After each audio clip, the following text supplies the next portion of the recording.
Well, completely back up to the level it was earlier this afternoon. So that dip, I don't know, probably saved my orchard a little bit, but the level's right back up where it was before.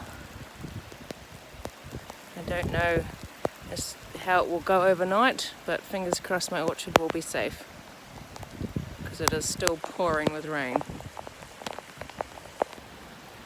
There goes the orchard.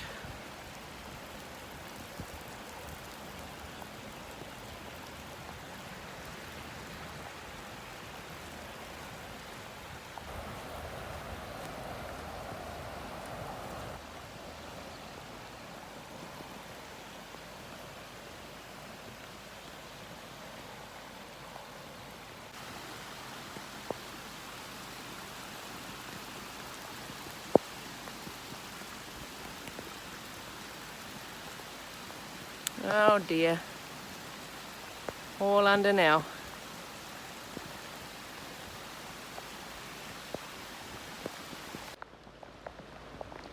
It has gone crazy. You know how high my bank is? It's all up in the paddock.